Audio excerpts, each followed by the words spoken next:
Baiklah Bapak Ibu, sudah fresh lagi ya, nggak ngantuk lagi ya. Kita lanjutkan lagi pelajaran hari ini, yaitu tentang 5 kebutuhan dasar manusia. Tadi kita sudah breaking, itu boleh nanti kalau di kelas anak-anak biar semangat Bu ya. Pembelajaran itu kan harus menyenangkan dulu ya. Kalau anak senang nanti pasti mudah memahami materi pelajaran seperti itu. Nah kemarin anak kelas 3 itu kan hafalan surat Al-Alaq itu suratnya sangat susah sekali ya. Baru biasanya itu pelajaran di kelas 6, tapi anak kelas 3 sudah suruh menghafal surat Al-Alaq ayat 1 sampai 5. Katanya, "Bu, susah ngafalnya. Nanti kalau kalian sudah hafal semua, kita ice breaking, kita joget-joget, kita ada permainan," kata Ibu. "Oh iya Bu, saya seperti kemarin ya Bu ya." Iya, mereka cepat-cepat menghafal ya, sehingga karena mereka senang ingin bermain, mereka menghafalkan dengan cepat. Padahal pelajaran itu sangat sulit menghafal. Itu dulu pelajaran kelas 6 di kurikulum Merdeka, sekarang sudah di pelajaran kelas 3. Nah, sekarang kita lanjut 5 kebutuhan dasar manusia. Yang pertama, bertahan hidup. Bukan cuma manusia yang bertahan hidup ya Bu ya, hewan-tumbuhan juga bertahan hidup, apalagi kita manusia. Bagaimana cara kita bertahan hidup? Yaitu dengan seperti biasa, yaitu makan, minum ya, dan sebagainya. Kemudian manusia juga membutuhkan rasa kasih sayang dan diterima. Jadi murid-murid kita semua anak itu sama ya, karena mereka membutuhkan kasih sayang seperti kita juga membutuhkan rasa kasih sayang. Nah kemudian penguasa itu ingin mendapatkan lebih dari temannya. Ada di sekolah, saya ingin menjadi seperti ini, saya ingin menjadi seperti ini. Kita juga sebagai guru, kita juga, saya ingin mencapai seperti ini, seperti Bu Ana, saya ingin lulus dengan PPG ya Bu ya. Itu ingin menguasai, berarti menguasai ilmu PPG biar nanti lulus seperti itu. Nah kemudian kebebasan, kemerdekaan ya. Murid itu mengapa kita sekarang kurikulum merdeka? Merdeka dalam mengajar dan merdeka dalam belajar. Berarti belajar itu tidak harus di dalam kelas ya, kita boleh keluar ya. Seperti di alam bebas. Anak-anak kalau di pelajaran kelas 5 itu kan ada pelajaran tentang daun ya Bu ya. Ada daun yang menyirip ya Bu ya. Ada daun sesuai dengan buahnya. Kalau daun dikotil buahnya seperti apa, daunnya seperti apa, itu bisa kita cari di di kebun atau di lingkungan di sekitar kita ya. Nah kemudian kesenangan, kita juga seperti biasa, kita juga membutuhkan kesenangan, kebahagiaan. Begitu juga dengan murid-murid kita membutuhkan rasa bahagia dan rasa senang. Lanjut Bu. Nah ini teori kontrol menurut Dr. William Glasser berkesimpulan ada 5 posisi kontrol yang diterapkan seorang guru, orang tua ataupun atasan dalam melakukan kontrol. 5 posisi tersebut adalah penghukum, pembuat rasa bersalah, teman sebagai pemantau, dan sebagai manajer. Kita lanjut. Nah ini posisi kontrol yang pertama, penghukum. Guru berbuat menghadik, menunjuk-nunjuk, menyakiti, menyindir, itu berarti menghukum ya. Kalau pembuat rasa bersalah, guru berkata seperti ini, berceramah dan mengatakan seharusnya kamu seperti ini, tidak boleh seperti itu. Kemudian guru berkata, ibu kecewa dengan kelakuan kamu seperti ini, itu pembuat rasa bersalah. Anak akan merasa bersalah dengan kita berkata seperti itu, tetapi tidak menghadik. Kalau menghadik, kamu ini jangan seperti itu, jangan pakai seperti itu namanya menghukum ya. Kalau membuat rasa bersalah, ibu kecewa sama kamu, kan sudah ibu bilang ini, kenapa masih dilakukan? Itu pembuat rasa bersalah pada anak. Kemudian guru sebagai teman, guru membuat alasan-alasan untuk muridnya. Kemudian sebagai pemantau, menghitung dan mengukur. Sebagai manajer, mengajukan pertanyaan-pertanyaan. Yang kedua, guru berkata, kalau kamu tidak melakukannya, awas. merasakan nanti akibatnya itu sebagai penghukum. Kalau sebagai pembuat rasa bersalah, guru berkata seperti ini, kamu seharusnya sudah tahu, ibu lelah sekali. Ibu sudah lelah sekali mengatakannya, tetapi kenapa masih kamu lakukan? Ibu stres nak dengan kamu. Kalau kamu seperti itu terus, ya. Mungkin tentu Bu Bibi juga tentu pernah ya ada muridnya yang suka memecahkan apapun namanya figura. Ibu Bibi berkata seperti ini seandainya, ibu sudah lelah nak, kemarin baru aja diganti, sekarang udah pecah lagi, stres ibu nak. Itu membuat anak merasa bersalah karena membuat gurunya stres. Ya, tetapi kalau Budi marah-marah, kamu harus menggantinya, kamu harus ini, itu penghukum. Ya, nah kemudian sebagai teman, ayolah lakukan demi ibu. Masa kamu tidak mau? Ingat tidak, ibu pernah membantu kamu. Itu sebagai posisi guru sebagai teman sambil menepuk bahunya. Ya. Ayolah kerjakan. Nanti kalau nggak dikerjakan, nggak dapat nilai gimana? Nanti ibu kamu kecewa. Itu sebagai teman. Nah kemudian menyesuaikan diri bila diawasi, itu sebagai pemantau. Ya. Kemudian menguatkan pribadi kalau sebagai manajer. Hasilnya kalau kita penghukum, murid akan memberontak, menyalahkan orang lain dan berbohong. Kalau guru menghukum, maka hasilnya anak akan memberontak, menyalahkan orang lain dan berbohong. Kalau guru sebagai pembuat rasa bersalah, maka anak akan menyembunyikan, menyangkal dan berbohong. Kalau sebagai teman, maka anak akan merasa ketergantungan karena sering dibantah oleh gurunya. Karena saya terlalu dekat kan guru sebagai teman ya, anak akan ketergantungan. Pemantau, menyesuaikan diri bila diawasi, ya.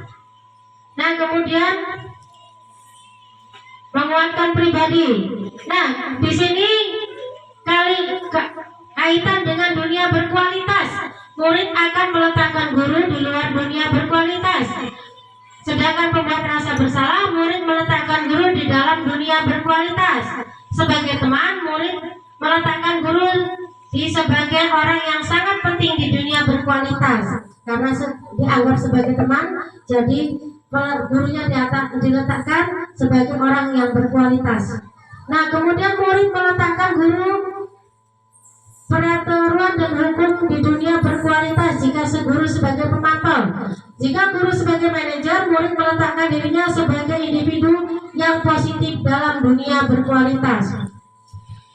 Kalau penghukum, murid akan berkata, biarkan saja, nanti juga marah-marah lagi. Ketika guru suka marah-marah, ya murid nanti pasti akan berkata seperti ini, biarin aja, pasti nanti dimarah lagi kok. Nah, kalau kita sebagai pembuat rasa bersalah, murid akan mengatakan, maafkan saya bu, karena tadi membuat rasa bersalah gurunya.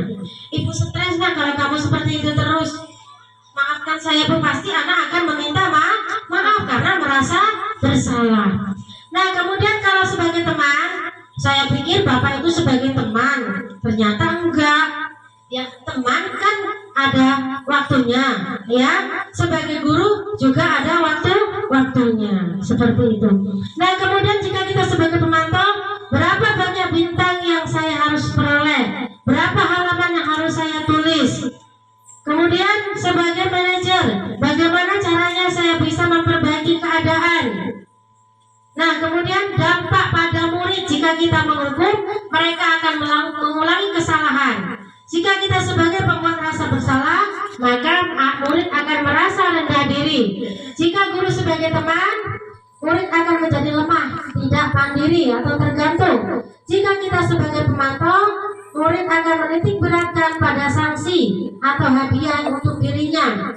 Jika kita sebagai manajer, maka akan mengevaluasi diri bagaimana cara memperbaiki diri. Lanjut bu. Nah, ini pernyataan siapa yang mengatakan, saya kecewa sekali dengan kamu. Itu pembuat rasa bersalah, kata-kata itu. Kamu tidak pernah benar melakukannya. Penghukum, ayolah lakukan demi ibu atau bapak sebagai teman. Apakah kamu mau mendapatkan stiker bintang hari ini sebagai pemantau? Paling terakhir, penghukum. Kita lanjut. Nah, guru itu bergerak antara peraturan, pemantau, konsekuensi atau hadiah, nilai-nilai manajer, dan memperbaikinya. Kalau kamu tidak melakukan ini, saya akan kasih kamu hukuman ini. Itu konsekuensi untuk membuat tidak nyaman. Apa yang kamu yakini? Bagaimana memperbaiki masalah ini? Memperbaikinya, kita berdua mendapatkan apa yang kita butuhkan. Itu kita lanjut. Segitiga restitusi. Apa itu segitiga restitusi? Lanjut, Bu. Segitiga restitusi adalah suatu proses dialog yang dijalankan oleh guru atau orang tua agar dapat menghasilkan murid yang mandiri dan bertanggung jawab. Tahapan segitiga restitusi. Kita lanjut. Yang pertama, menstabilkan identitas. Dilakukan berdasarkan prinsip pembuat kesalahan adalah bagian dari proses pembelajaran yang nantinya akan menggeser identitas gagal ke identitas sukses. Validasi tindakan yang salah dilakukan berdasarkan prinsip setiap perilaku berupaya memenuhi suatu kebutuhan tertentu. Guru akan bergeser dari pemikiran stimulus respon menjadi proaktif, mengenali dan mengakui kebutuhan murid, akan memperbaiki hubungan dengan murid, kemudian menanyakan keyakinan. Murid akan diberi pertanyaan-pertanyaan bermakna untuk memunculkan motivasi secara intrinsik sehingga mampu mengaitkan keyakinan dan dengan tindakan dan yang salah. Jadi makanya kita harus membuat keyakinan di kelas dulu. Jadi nanti kalau anak melanggar keyakinan, kita tanyakan keyakinan apa yang sudah dilanggar. Ini segitiga restitusi. Yang pertama, validasi kebutuhan. Cara menanyakannya, kamu tentu punya alasan mengapa kamu melakukan itu. Kalau ada anak bertengkar, ya, atau anak sering terlambat ke sekolah, adakah cara yang lebih efektif untuk mendapatkan apa yang kamu butuhkan? Nah, kemudian menstabilkan identitas. Setiap orang pasti pernah melakukan kesalahan. Kamu bukan satu-satunya yang pernah melakukan kesalahan ini. Seperti itu. Kemudian menanyakan keyakinan. Nilai-nilai apa yang telah kita sepakati? Kamu ingin menjadi orang seperti apa? Nah, kita lanjut, Bu.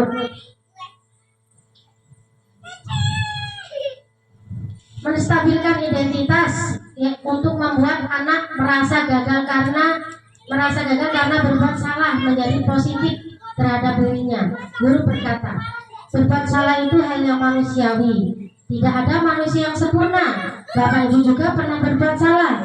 Kita pasti bisa menyelesaikan permasalahan ini. Bapak Ibu tidak tertarik untuk mencari tahu siapa yang benar dan siapa yang salah. Bapak Ibu lebih tertarik untuk menyelesaikan masalah. Kalau kamu menyalahkan dirimu sendiri terus menerus, apakah kamu bersikap baik pada dirimu sendiri? Kita lanjut. Ini proses validasi kebutuhan. Membantu murid mengenali basic atau need kebutuhan dasar yang ingin dipenuhinya ketika melakukan kesalahan itu.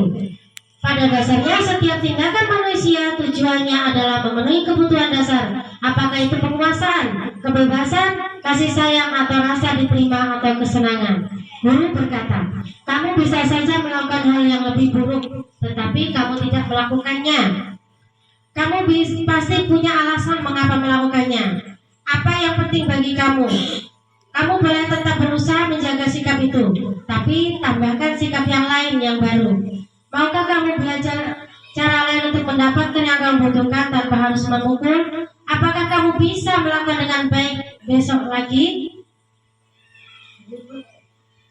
Menanyakan keyakinan. Anak melihat kesalahannya dihubungkan dengan nama sosial dan nilai-nilai mendasari manusia berinteraksi dengan orang lain. Guru berkata, apa nilai yang kita percaya di kelas atau di sekolah kita? Nilai-nilai universal apa yang telah kita sepakati? Kelas yang ideal itu seperti apa sih? Kamu ingin menjadi anak seperti apa? Apa yang kamu rasakan ketika kamu melakukan hal itu? Kamu ingin menjadi orang seperti apa? Silakan Bu dibuka. Ini ada contoh. Lanjut ke halaman selanjutnya.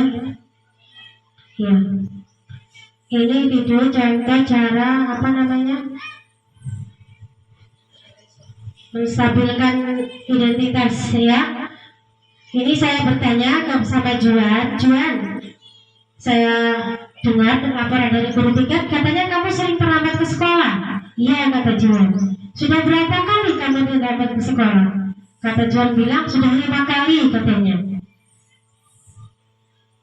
Sayang sekali ya Bu, nggak ada suaranya ya. Nah kemudian saya tanya kepada Juan, datang terlambat ke sekolah itu kesalahan apa bukan? Iya, kata Juan. Kesalahan Bu, katanya. Nah Juan, setiap orang itu pasti berbuat kesalahan, dan berbuat kesalahan itu manusiawi. Yang terpenting kita mau memperbaiki kesalahan. Juan mau memperbaiki kesalahan. Juan berkata, iya Bu, mau, katanya. Nah kemudian saya tanya lagi sama Juan, kamu datang terlambat ke sekolah pasti ada alasannya. Apa alasan kamu? Juan ngomong, katanya, saya itu kalau malam sering main HP sampai malam Bu, main game, katanya. Terus seperti itu ya? Ya Bu, katanya. Berarti Juan datang terlambat ke sekolah itu sudah melanggar keyakinan kelas kita apa enggak? Iya Bu, keyakinan kelas apa yang dilanggar? Disiplin, kata Juan. Berarti Juan sudah melanggar keyakinan kelas, yaitu disiplin. Terus apa yang akan Juan lakukan biar Juan gak datang terlambat lagi ke sekolah? Juan bilang, saya tidak akan main HP lagi sampai malam. Berarti Juan sudah menemukan solusinya biar gak terlambat lagi. Berarti Juan jangan main HP lagi sampai malam. Ya, jadi kalau ada anak terlambat, jangan dihukum, berdiri kamu di lapangan karena terlambat sampai jam 9 nanti, itu penghukum. Tetapi kita sekarang disuruh menyelesaikan masalah anak dengan segitiga restitusi tadi, menstabilkan identitas, validasi tindakan yang salah, dan menanyakan keyakinan. Seperti itu ya Bu ya. Sebenarnya ada lagi itu contoh kemarin video Selana dengan Ali. Ya, Selana dengan Ali ini bertengkar. Sayang sekali di sini tidak ada suaranya ya. Nah, Selana ini saya tanya, kenapa kamu bertengkar dengan Ali? Katanya Ali itu suka nyontek Bu, kerjaan sekolah saya. Saya baca capek Bu, mengerjakan, tapi Ali tinggal menconteknya. Tinggal nyontek aja, ibu juga akan marah. Itu validasi tindakan yang salah. Tetapi tindakan kamu tadi marah sama Ali sampai gebrek meja Ali itu benar enggak? Enggak Bu. Apa berarti kamu keyakinan kelas apa yang sudah kamu langgar? Tidak menghargai dan menghormati teman, kata Siloma. Nah, menghormati dan menghargai teman itu penting enggak? Penting Bu. Jadi apa yang harus kamu lakukan? Apa kamu mau memperbaiki kesalahan? Iya Bu, saya mau memperbaiki kesalahan saya. Apa yang akan kamu lakukan? Saya tidak akan marah-marah lagi Bu, saya harus bisa menahan emosi saya ketika marah. Kalau Ali mau mencontek lagi, biar saya laporkan aja sama guru. Ya, tindakan kamu itu sudah baik loh Nak. Nah, seperti itu cara kita mengatasi murid yang bertengkar. Nggak mungkin Nak, murid itu bertengkar tanpa ada sebab. Jadi kita tanyakan dulu masalahnya apa, ya. Jangan langsung bertengkar, nanti langsung dikasih hukuman. Kamu bertengkar terus, sana buang sampah semuanya. Orang dua-duanya mana yang korban, mana yang salah, mana yang nggak salah kan nggak tahu. Ya, anak itu kalau nggak disalahin berarti nggak akan menyalahi orang temannya juga. Semut pun tidak akan bergigit bila dia tidak tersakiti. Ya. Nah, seperti itu. Nah, Bapak Ibu, itu yang tadi pemaparan dari saya tentang budaya positif, ya. Apakah sampai di sini Bapak Ibu sudah paham? Bagaimana? Insya Allah. Ya, kita sudah bisa Kak ya. Bagaimana cara menangani siswa jika siswa bermasalah tadi Pak ya? Tentu kita lebih berikan motivasi agar tidak berbuat kesalahan lagi. Seperti itu. Baik Pak. Nah, jika ada anak yang bertengkar atau memiliki masalah, ya kadang ada anak juga yang tadinya anak itu pintar, Bu ya, tetapi terus turun prestasinya.